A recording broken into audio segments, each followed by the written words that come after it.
Thank you both. Secretary Blinken, for you, despite your intense efforts to pressure Hamas, they obviously don't seem to be accepting the deal as President Biden laid out, and the Israelis are characterizing this as a flat-out rejection. Does Hamas's response count as a rejection of the deal in your view? Do you think the deal is essentially dead?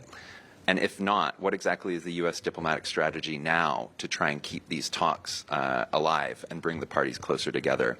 And secondly, the U.S. has put all the emphasis on pressuring Hamas, at least publicly.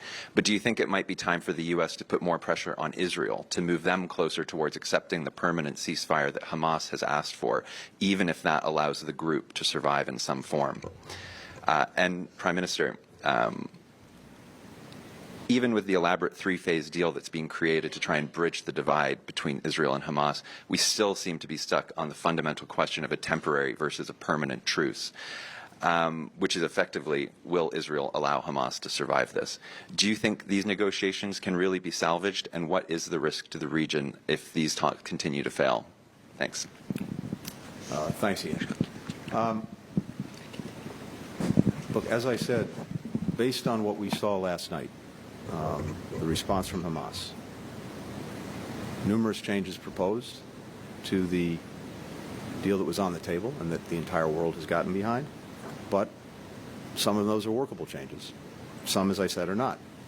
I don't want to characterize it further, but, you know, at some point in a negotiation, and this has gone back and forth for a long time, you get to a point where if one side continues to change its demands, including making demands and insisting on changes for things that it already accepted, you have to question whether they're proceeding in good faith or not. But based on what we've seen and what I've discussed with the Prime Minister and what we've discussed with our Egyptian colleagues, we're determined to try to bridge the gaps.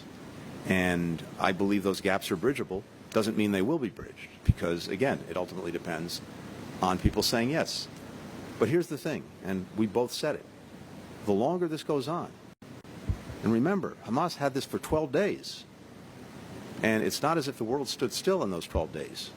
People were suffering throughout those 12 days.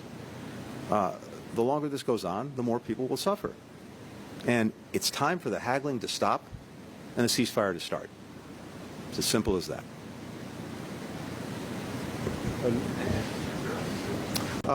Look, Israel accepted the proposal as it was and as it is.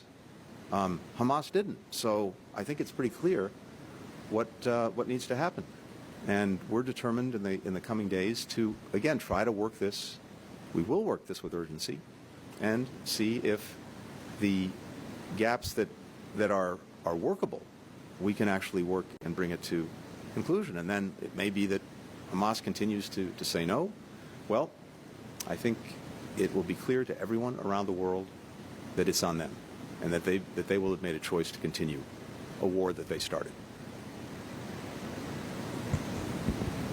Regarding, I think, your question about how can we have this proposal to become a permanent ceasefire, this is an issue that we've been struggling with for a very long time, is how to ensure that we bridge the gap between those two fundamental differences between what Hamas wants as a permanent ceasefire and what Israel wants as a hostage release and maybe a plan to continue the war. I think what we have achieved in this structure is the best way to bridge those gaps and to merge both tracks. And I believe that having three countries, United States, Qatar, and Egypt, as guarantor for this process to ensure that these negotiations keeps going until we reach the permanent ceasefire is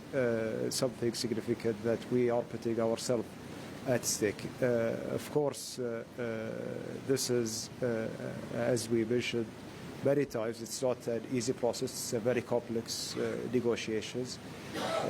We are negotiating, yes, to end the conflict that started on October 7th. I think that it has a lot of baggage that came with as well. And basically what we are trying to focus on is to achieve the result that's been created after October 7. Right now, I'm thinking about the rest of the issue for once we have this deal in place. But as of all of us, we reiterate, this is having a deal, a ceasefire right now is a cornerstone for our way forward in the future.